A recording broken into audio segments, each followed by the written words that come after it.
Well, hi, welcome to the mop-up for April. Hi, welcome to the mop-up for April 25th.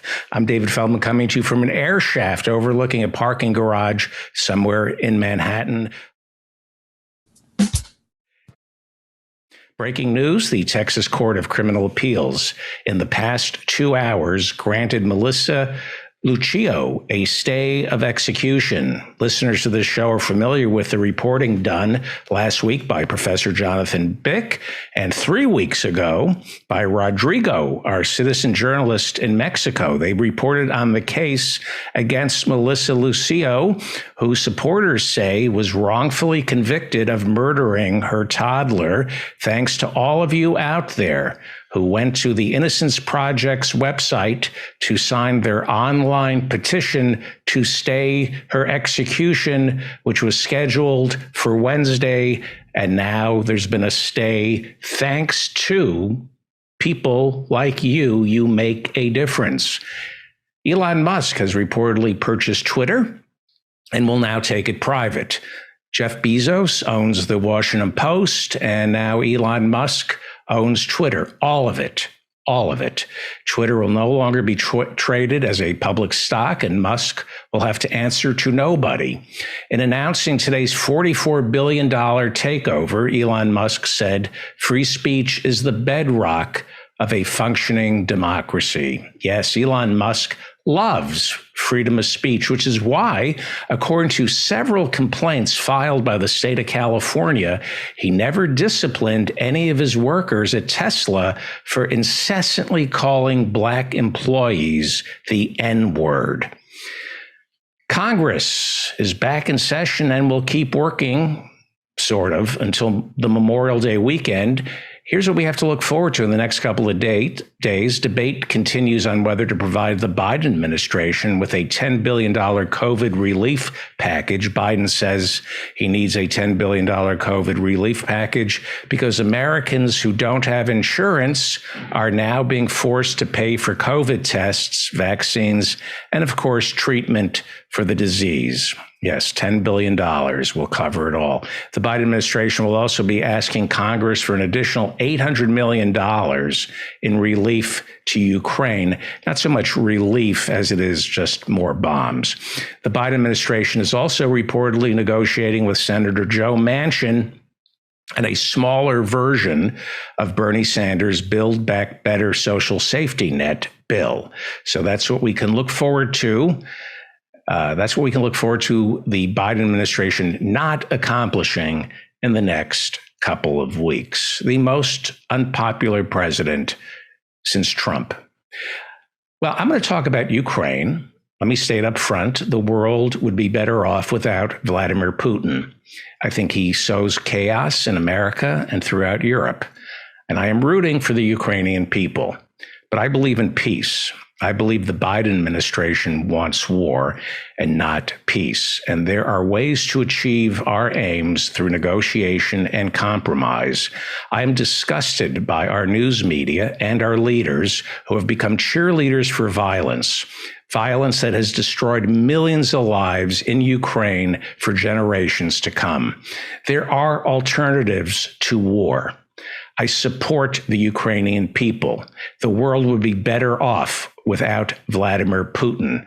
But I am disgusted that the United States, after 20 years in Afghanistan and in Iraq, where close to 400,000 innocent civilians were killed by our global war on terror, I am disgusted that this country still refuses to learn the lesson that war makes us less safe and results in unimaginable consequences. And as usual, the cheerleaders for war are always the ones who never have to fight it, or their kids. I support the people of Ukraine. The world would be better off without Vladimir Putin. General Lloyd Austin, America's Secretary of Defense, And I call it defense because it's become like a sporting event now for most Americans. Secretary of Defense and Anthony Blinken, America's Secretary of State, visited Kiev, Ukraine's capital, on Sunday. In a press conference along the Polish-Ukrainian border, Secretary of State Blinken said Russia is failing to destroy Ukraine. Apparently, he's not watching the news. How can he say that? Blinken added, Russia is failing and Ukraine is succeeding. Succeeding at what precisely? General Austin said America is working with Ukraine to weaken Russia's war-making capabilities. So why is this happening? Why is Joe Biden insisting that Putin doesn't just have to leave Ukraine, but that he also now must leave office? Why? Why is this administration so intent on settling this all on the playing fields of Ukraine? And that's what this is. This is like a video game or rugby. When it finally became apparent, let me have some coffee here. Here's why. I'm going to explain why I think this is happening. When it finally became apparent that there were no weapons of mass destruction in Iraq, and when the American people were no longer buying the idea that Saddam Hussein was behind 9/11, George W. Bush decided to go with this new excuse for the illegal invasion of Iraq. He said, we're fighting them over there, so we don't have to fight them over here. We're fighting them over there, so we don't have to fight them over here. And for a lot of people who don't understand geography and like to think all Arabs are the same and that all Arabs are terrorists, that kind of worked for them. We're fighting them over there, so we don't have to fight them over here. We're bringing the fight to the enemy and creating a trap. That's basically what Bush was saying. That was the last justification for the invasion of Iraq. We're fighting them over there, so we don't have to fight them over here. And then eventually, Bush just gave up trying to explain. Yeah, I'm a liar. That's basically how he ended his presidency. I'm a craven idiot. But his last excuse were terrorists, people who hate America. Once they saw that there was fighting in Iraq, they would come from all over the world to Iraq to take on our soldiers in Iraq so we wouldn't have to take them on over here in the United States, fight them there instead of here. And it didn't matter who them was, just kill people of color. And in many ways, that's what Ukraine is without the people of color. At least in the Biden administration's feebled mind, that is what they're thinking. You have a lot of Democrats and Republicans who are supporting the idea of taking the war to Putin so he won't take it to us. This is what they're thinking. The consensus in Washington is Putin's a destabilizing influence throughout the West. There are countless reasons he must go. He poisons his political enemies. He secretly supports authoritarians in the West. He rules his people through fear and intimidation. He is a kleptocrat who steals from his people as well as the other kleptocrats. And Russia, the world, would be better off without him. All of this is true. Not grounds for war, but it's all true. And it's not grounds for war, but Washington wants a war in Ukraine, and now it's got one. Just like the Bush family, way they had it in for Saddam Hussein, the Democrats, specifically the Democrats, really don't like Vladimir Putin. Now, some Republicans are gradually getting on board the Putin hate train, but it has always been the Democrats who saw Putin as a usurper. Russia, before Putin, was America's candy store, and Putin stopped letting us steal from it. When Bill Clinton took office, the Soviet Union was freshly fallen, and America had, as Russia's president, Boris Yeltsin, a fully pickled, falling down drunk, a useful idiot, or as America referred to him, someone we can work with. Yeltsin was president of Russia throughout Clinton's entire two terms, except for the last year. And the Clintons, the Democrats, grew accustomed to a Russian leader who gave us what we wanted. And what we wanted was Russia's assets. It was during Yeltsin's presidency that the entire Soviet economy was privatized. Entire industries once controlled by the commanding heights of the Kremlin were suddenly turned over to former KGB agents, Kremlin officials, and Communist Party apparatchiks who, working with London and German bankers, and of course Wall Street, they transferred Russia's wealth, its natural resources, into the hands of a select few Russian billionaires who then turned their ill-gotten gains over to the West to hold for safekeeping, to invest.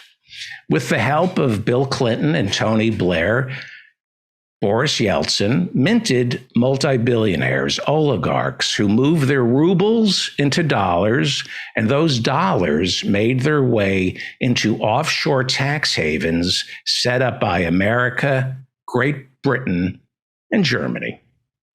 Russia's rubles soon became American dollars, and it ushered in the dawn of a new era of unregulated banking throughout the world. It was the dawn of a new era of international money laundering, where third world dictators and drug dealers were no longer the international banking community's top customers. The top customers now were the oligarchs. Now the banks could start laundering money belonging to respectable government officials from Russia who were removing their country's wealth and putting it away, sending it to offshore accounts, and that money found its way into the stock market, the American stock market, U.S. treasuries, and of course, London and New York real estate. The Clinton administration and the Democrats loved this. They loved Yeltsin. The stock market soared, and we had someone who was buying our debt, the oligarchs. It was the post-Cold War boom. We beat the Soviet Union, and to the victor goes the spoils. But then Putin became prime minister in 1999, and he didn't like what the West had done to Russia. He saw a Russia ravaged by both communism and capitalism. Over time, as he solidified power, he saw the West, America and London, not as an ally, but as a colonizer. He saw the West expanding NATO and the EU, encroaching upon Russian military and trade deals. But Americans, we didn't care what Putin thought.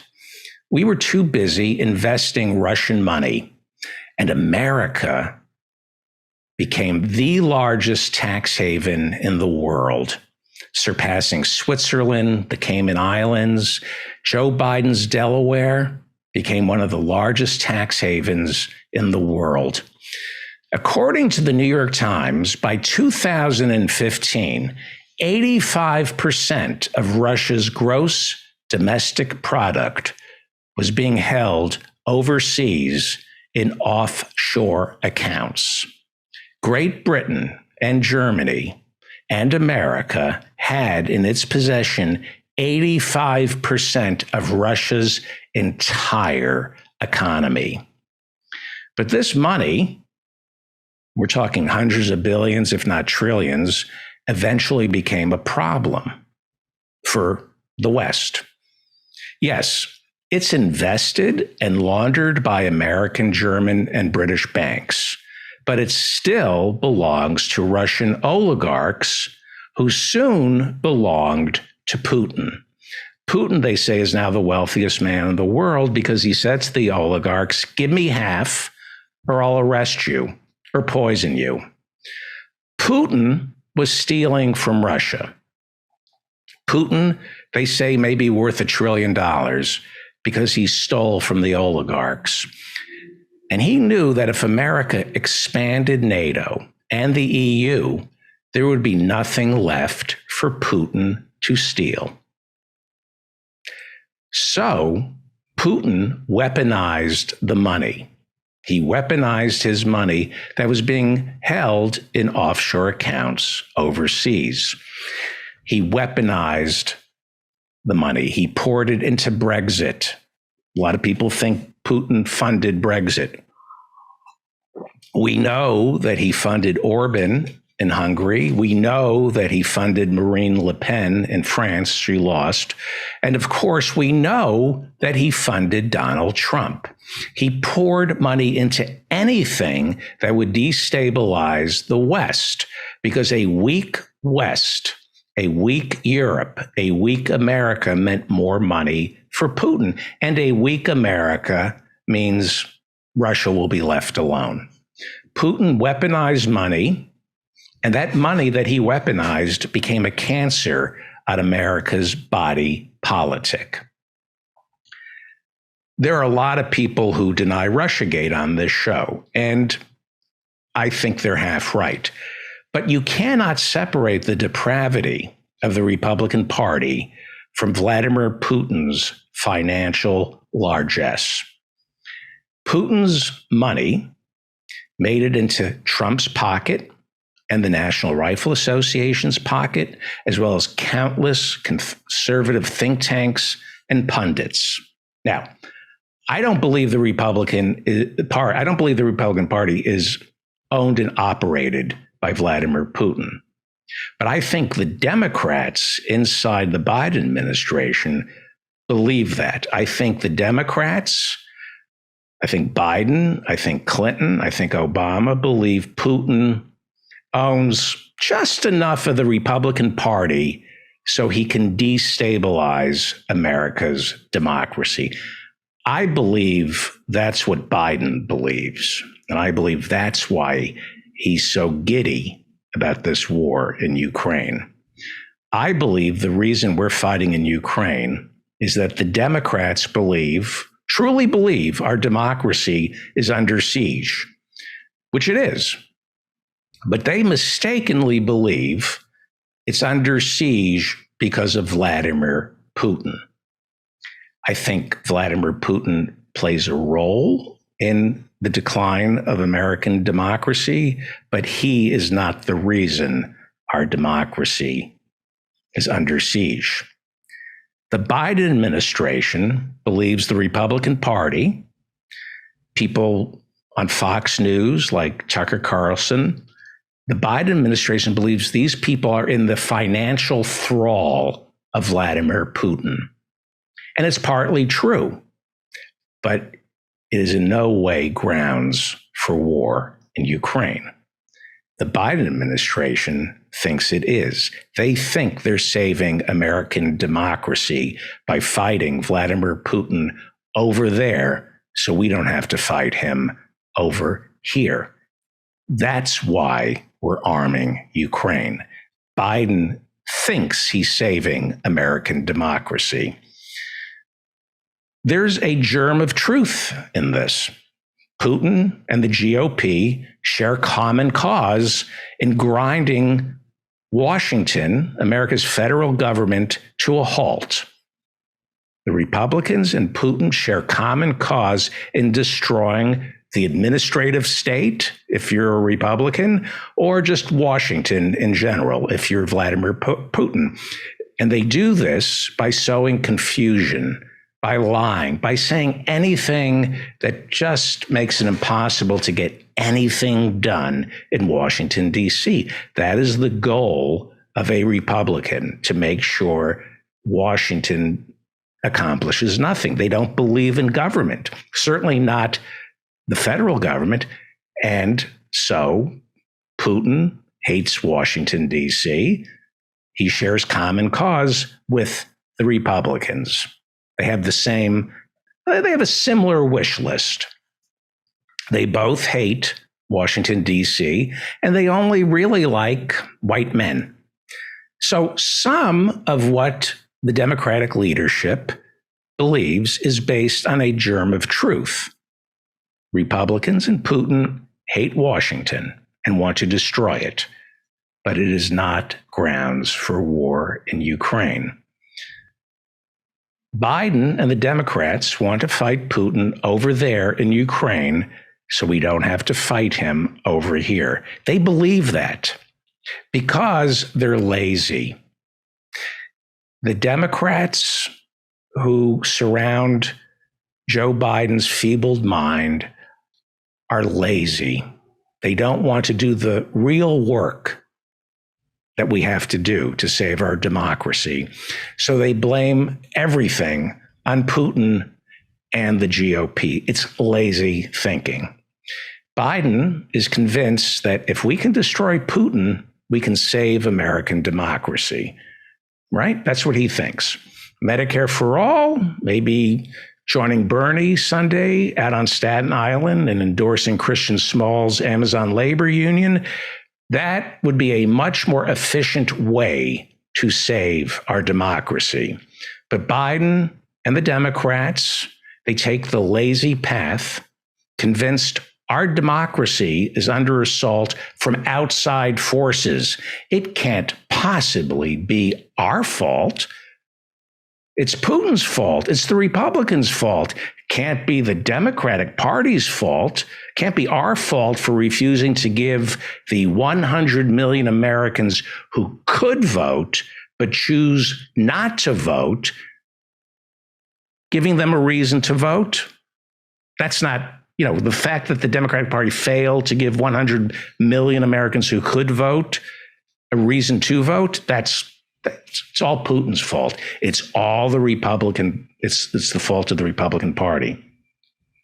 So Biden is using the Ukrainian people to weaken Putin because for America, war solves all our problems, especially when someone else is fighting that war. Washington right now is controlled by lazy thinkers with expensive degrees. They are lazy, they are unoriginal, they are frightened and ambitious. There's nothing more dangerous than a frightened, lazy, ambitious Democrat. It's what got us into Vietnam, the best and the brightest. We don't need to go to war to weaken Putin and his corrupting influences over our democracy. I do believe that he has corrupting influences. I believe that. I don't think he's the single cause of the corruption of our democracy. I think he's a player. Now, if you really cared about democracy here in the United States or the lives of innocent Ukrainians, I'll go over the numbers in a second to show you just how much Ukraine is winning. Blinken says we're winning. Ukraine is winning over there. We'll go over just how much Ukraine is winning in a second. If you cared about the Ukrainian people, if you cared about democracy in the United States, we could instead try to defeat Putin by cracking down on the pipeline that flows from American tax havens into America's political system. All that dark money that President Obama was complaining about at Stanford last week, talking about the threats to our democracy. Well, you could crack down on that pipeline by opening up our tax havens. We could open these tax shelters and return the money to the people it was stolen from. There are laws on the books right now that would allow Merrick Garland and the Justice Department and the Biden administration to open up the tax havens, in Biden's very own Delaware, and return that money to the people it belongs to. But no. We keep that money hidden because that money, the Russian oligarch money, Putin's money, props up the price of American real estate, our stocks, our fine art. America is awash in filthy money that's been washed by America. And when Biden freezes the assets of a Russian oligarch or Vladimir Putin's assets, when he freezes those assets, that's great for our economy. It props up the real estate market. An oligarch who owns a skyscraper secretly, when that's frozen, he can't sell it. If your assets are frozen, you can't sell your stocks, your T-bills, your dollars. When you freeze assets, you help create a solid floor for so many investment vehicles. Nobody's selling if their assets are frozen. So that's good. If you own property and your next door neighbor is a Russian oligarch, he can't sell. That's great for property values. So we're not really willing to do what we have to do to save our democracy or to save the Ukrainian people. We're not going to open the tax havens and investigate where exactly all that money comes from and who it really belongs to. Because that kind of Justice Department, Merrick Garland doing what he should be doing, enforcing the laws on the books and opening up these tax havens, Merrick Garland knows what Robert Mueller knew. You start pulling on that thread, you crash not just the entire New York City real estate market, you crash our entire economy. And the Democrats know that. So, how does Biden and his group of lazy thinkers, how do they stop Putin from destabilizing the West? The only way they know how: war. Instead of unpacking Putin's assets and returning them to the Russian people, instead of supporting pro-democracy groups in Russia, we provoked Putin into invading Ukraine. There were never any olive branches. He's going to invade for weeks. He's going to invade. No shuttle diplomacy, no meetings. Instead of peace talks, we sent weapons to Ukraine, and we're sending more weapons to Ukraine because the Biden administration wanted to have it out with Putin on the backs of the Ukrainian people. Biden and the Democrats want this war in Ukraine, not just because it means more weapon sales for David Rubenstein, head of the Carlyle Group, also the chairman of the Kennedy Center. Biden wants this war with Russia for the same reason Bush wanted war with Iraq. We can no longer do business with Russia's leader. Putin is no longer letting us steal from Russia. When Joe Biden said last month that Putin must go, he doesn't mean open and free elections for the Russian people. He means Russia needs a leader who will let us steal from them again. It's grotesque, and it reveals how morally bankrupt the entire leadership in Washington is. Not a single peacemaker among them. Amy Siskind was a famous Never Trumper. Many of you will remember her as the author of The List. It was a week-by-week compilation of Trump's presidency to keep track of all the confusion he was sowing to destroy our democracy. She's in the business of fighting fascism, as is Timothy Snyder from Yale. And she did a great job chronicling the Trump abuses. But Amy Siskind was a Hillary supporter in 2016, although she supported John McCain over Barack Obama in 2008. See, she comes to us from Wall Street. She's your typical never Trumper. She's from Wall Street, 20 years on Wall Street, Morgan Stanley. She ended up as a partner. I don't know if she was a partner at Morgan Stanley, but she was a partner at a lot of financial firms. And she became an expert in trading bad debt. That's who Amy Siskind is. You know, she's all about women's rights and the LGBT community. And, you know, God bless her for that. And she's, you know, pro Wall Street, pro Hillary, and pro war. She hates Trump, but loves war. Amy Siskind positively giddy over the fighting in Kiev. This was Amy Siskind's latest tweet. Quote, just heard Malcolm Nance on CNN reporting from the ground in Ukraine, says Ukrainians will fight to win, speaks of the high level of their troops in the fight against Putin. So proud of you, Malcolm Nance.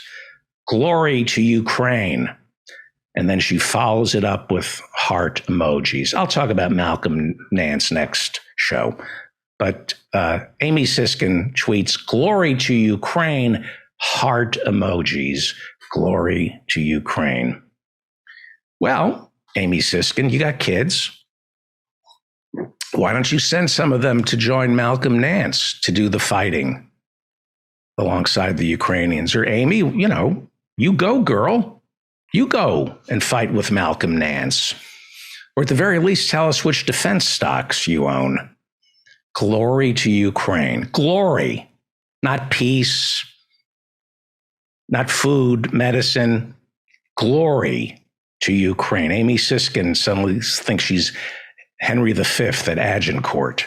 Glory to Ukraine. Well, there is no glory in war, just profits. According to the United Nations, 2,343 Ukrainian civilians that we know of have been killed by Russian troops so far. The UN admits to underestimating the number of Ukrainians killed. During war, it's impossible to count the dead when it isn't even safe to bury them. Glory to Ukraine. Right, Amy Siskind? The West estimates that close to 20,000 Russian troops have died so far, and Russia estimates that close to 15,000 Ukrainian troops have died so far. Again, these are unreliable numbers, but we know they're in the thousands. Fighting continues in the Ukrainian port city of Mariupol, where its mayor, as well as President Zelensky, now say that at least 20,000 civilians are now dead. Glory to Ukraine, Amy Siskind. Glory to Ukraine. We do know that 5.2 million Ukrainians have fled their country. 7 million Ukrainians remain in Ukraine, but have fled their homes. 1/4, 25% of Ukraine's population no longer has a home. Glory to Ukraine? Is that what you tweeted out, Amy Siskind? All this as the fighting enters its third month, and all the Biden administration has to offer: more weapons, more weapons. Americans like Amy Siskind love war if they can enjoy it from the fortified bunkers of their own homes. We love war so long as we never have to deal with the consequences. We can't even take care of our veterans. And of course, we have stopped taking care of the refugees we have created. The refugees. Shall we? The refugees. Exactly 1 month ago, President Biden promised America would take in 100,000 Ukrainian refugees. Charlie Carpenter is a professor over at the University of Massachusetts Amherst. On April 8th, she wrote in World Politics Review about Joe Biden's promises to help Ukrainian refugees. Professor Carpenter called those promises empty like what's between his ears. Professor Carpenter writes that President Biden's promise to take in 100,000 Ukrainian refugees is just that, a promise. There is no executive order. The U.S. Embassy in Hungary and Poland, where many Ukrainians have ended up, offers no information on how to seek asylum in America. Since the war, America has allowed, they say, 15,000 Ukrainians into this country, and they entered through the Mexican border. Many of them are being held in ICE detention camps. Glory to Ukraine. Right, Amy Siskind? Glory to Ukraine. I'll talk about the ICE detention camps in a second. So the Biden administration this week says it will remove Title 42 border restrictions, but will continue to deny entry into America from along the Mexican border. Title 42 was declared by the Trump administration to justify not allowing anybody into this country because of COVID. But in May, they're going to get rid of Title 42, supposedly, and America will stop blaming its refusal to allow refugees into America on COVID, right? We're going to stop blaming COVID we're stop saying COVID is the reason we won't allow anybody into America. Now, Biden is just going to go back to blaming it on, we don't want them.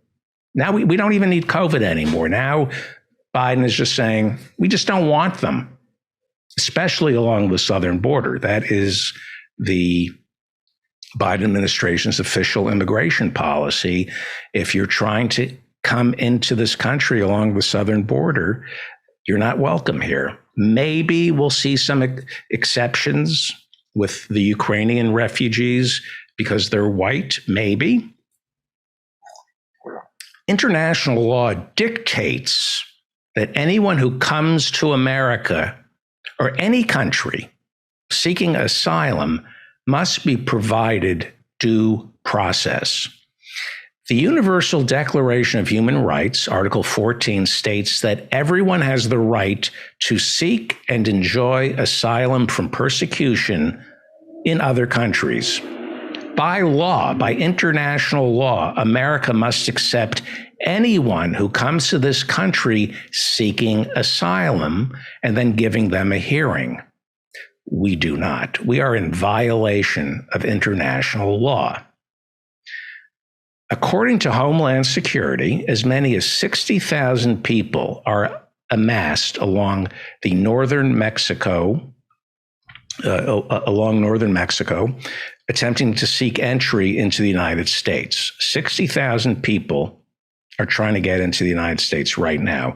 They're escaping persecution in places like Honduras, Guatemala, and El Salvador, whose governments are overrun by gangs and narco-terrorists.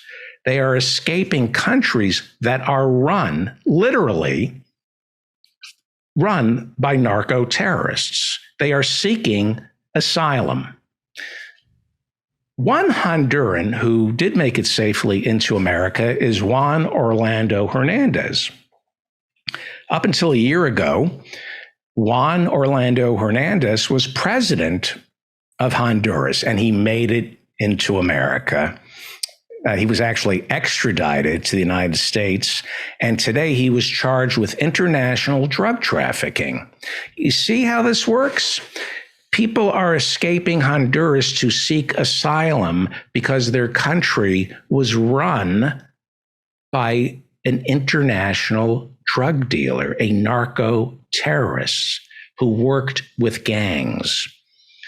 According to this indictment, the former president of Honduras, up until a year ago, worked with and received millions of dollars from the world's most dangerous drug dealers and gangs. Honduras was run by drug dealers and gangs, which means anybody coming to America from Honduras is seeking asylum from persecution. They are entitled to come into America by international law. It is not safe to return to Honduras. 3 years ago, the president's brother was convicted in America on similar charges. I'm not talking about Jimmy Biden, that president's corrupt brother. I'm talking about Juan Orlando Hernandez, the president of Honduras. His brother is doing time for being a gangster. And last Thursday, Honduras' Supreme Court sanctioned the extradition to the U.S. of the former director of Honduras' National Police. That's their FBI.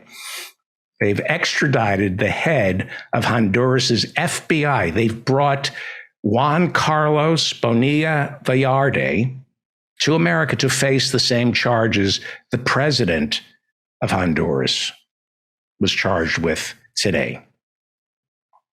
But no asylum for the women and children escaping the gangs who controlled Honduras' government. It is the official policy of the American government that Honduras was controlled by narco terrorists, gang leaders. So by the very definition of asylum, anyone coming to America from Honduras is entitled to come here and be given a visa and possibly citizenship because they are escaping persecution in Honduras. We're putting their leadership on trial here. Now, Honduras has elected a socialist in the past year, a woman, but it's not safe. So that's America. U.S. Immigration and Customs Enforcement, ICE, runs America's entire immigration prison system. ICE. The General Accounting Office says on any given day, something like 50,000 immigrants are detained inside one of ICE's detention facilities. These detainees are entitled to legal counsel, due process, but according to the Southern Poverty Law Center, ICE is lying when it claims it tries to provide legal counsel to the 50,000 immigrants held in ICE detention facilities. There's a reason they're entitled to legal counsel. It's good for them and it's good for our country. Study after study shows that immigrants with access to legal counsel are 10 times more likely to be accepted into the country. And if these immigrants are released via bond or parole, they are 20 times more likely to be allowed to stay in America and have successful lives. Don't we want them to have successful lives? We need people coming to America. We don't have enough workers, and we don't have enough people paying into Social Security and Medicare. Legal counsel is the safest pathway into America. But because these ICE detention facilities are primarily, something like 80%, they're primarily for profit, it is in the best interest of the people running these concentration camps to keep these women and children detained without legal counsel. The longer they go without legal counsel or being able to talk to friends and family, the longer these for-profit corporations can charge the ICE people to keep these women and children in American concentration camps. Human Rights First reports that detention of immigrants in ICE concentration camps inflict unnecessary physical and psychological harm, especially for women and children who have already experienced trauma inside the country they are fleeing, like Honduras.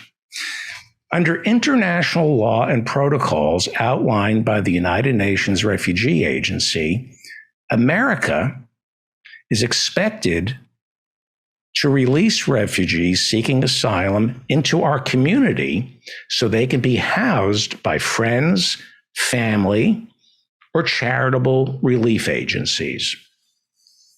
Placing refugees in detention centers, for-profit detention centers, goes against the norms and principles of international law. There is no law in America that says people coming to America along the southern border must be detained in these ICE detention camps. This is a unilateral decision made by the Department of Immigration, part of the executive branch. Joe Biden could release, with the stroke of a pen, Joe Biden could shut down these detention facilities. There's no law on the books that says you take immigrants and put them in detention centers. Compare the treatment of Ukrainian refugees in Poland and Hungary, as well as the rest of the EU, with how America takes in our refugees. And by the way, anybody from Central America is a refugee. They're not a migrant. They're refugees. Ukrainian refugees have been taken into Europe without visas. The EU, right after the war started, has promised the refugees that they can stay for several years throughout Europe and will be given housing, education, jobs, and health care. Instead of refugee camps, the Ukrainians are processed inside reception centers and then transferred to a network of families, owners of guest houses, and hotels. But in America, the richest country in the history of civilization, our refugees are big business. So they are locked up in for-profit detention centers. Human Rights First points out that there is no law that gives ICE the authority to detain asylum seekers. And there is no law to prevent America's Department of Immigration from allowing asylum seekers or immigrants into the country. There's no law that prevents Joe Biden from saying, come on in, and spending the money that it gives ICE on giving stipends to families or churches or any other alternative to detention facilities as these people await their immigration status, as they wait to go before a judge. There's no law that says they have to be locked up. The Justice Department, the Homeland Security, and Joe Biden, they act unilaterally. They've decided, Joe Biden has decided, these detention centers are the way to go with the people of color entering the southern border. There is no law that says these immigrants must be detained. International law says they can't be detained, but Homeland Security is acting unilaterally with Joe Biden's permission to lock these innocent women and children up because they're not white and there's money to be made in for-profit detention facilities. The Southern Poverty Law Center reports that many asylum seekers are held in remote, for-profit detention centers with no access to lawyers, no access to their family, because these are for-profit. And the longer you keep them there, the more money the corporation makes. This is the intersection of racism and profit. These people do not need to be detained. They need to be helped. These people are not lawbreakers. They left countries like Honduras in search of law. According to the American Immigration Council, 83% of all immigrants who are not detained in detention camps show up for their scheduled court hearings. 96% of immigrants who are assigned an attorney show up for their court hearings. So what about the ones who don't show up? Well, we separate families and we can't find the children. And when you can't find the children, you can't find the parents, and you can't find the parents, so you can't serve them a notice for where their court appearance is. The refugees, and they are refugees, these are not migrants, these are refugees. They're along the southern border. When you ask the few that don't show up for their court hearing, they often say it's because they never received a notice or because these for-profit detention centers are in remote locations. and they lack the resources. The refugees lack the resources to get to these detention centers for their court hearings. Immigrants, asylum seekers, are not supposed to be in detention centers, period. There is no law that says they belong in detention center, and international law forbids it. We do not need detention centers for immigrants. These are refugees. They are here to escape political persecution from drug dealers and gangs who run governments like Honduras. They are escaping countries whose police departments are run by gangsters. There are alternatives to detaining immigrants. The EU, Poland, and Hungary found alternatives. The alternative is basic human decency, which America is sorely lacking. We are an indecent people. We are an indecent country. We take the weakest, the most desperate, and we profit off them by locking them up. We do it to our own, and we do it to those who try to come here seeking a better life. We are an indecent nation. It doesn't have to be this way. There are community organizations, churches, and other non-government organizations. We do not need ICE. We need a government agency that works with the people who come to America seeking a better life. And it's more efficient than locking them up and a lot cheaper. See, that's the dirty, dark secret about cracking down on immigration. These people are not criminals. They don't belong in prison.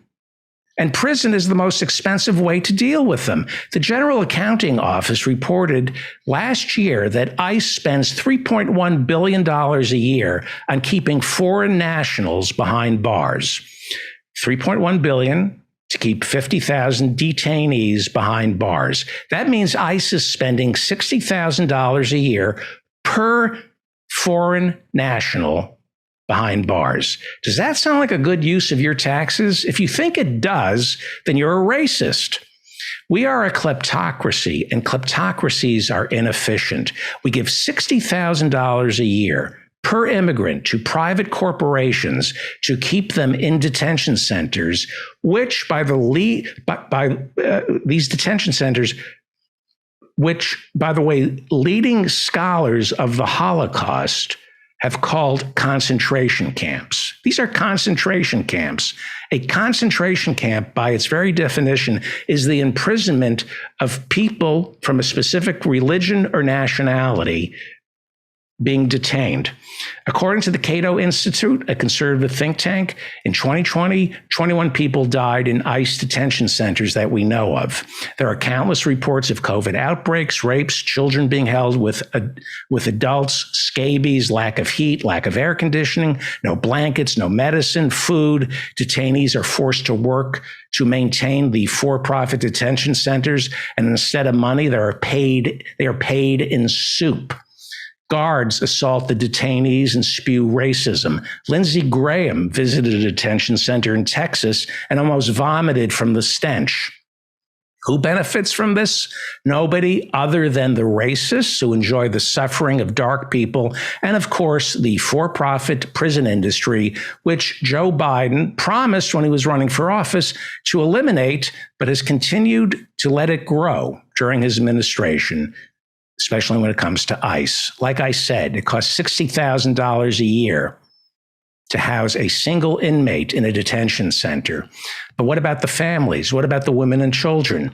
What does it cost to keep them inside a for-profit prison? For each member of the family, costs American taxpayers more than $320 a day. See, it costs more in these for-profit family detention centers.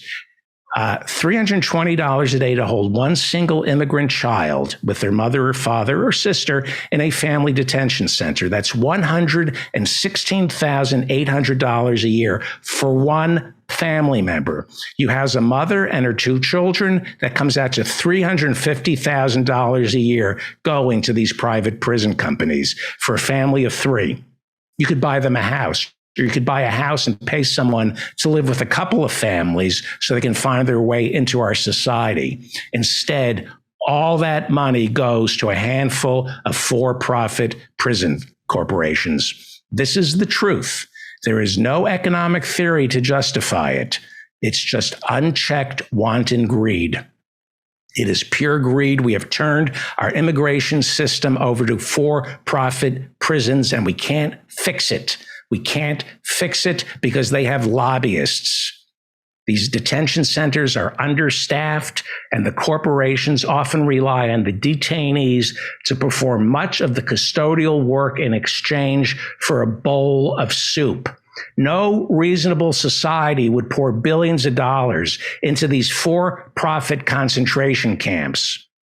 But that's what we have right now in America, for-profit concentration camps. And Joe Biden, Congress, won't shut them down because they have been lobbied into submission. There are alternatives to these concentration camps. There is absolutely no reason, no law for detaining these immigrants. It violates international law.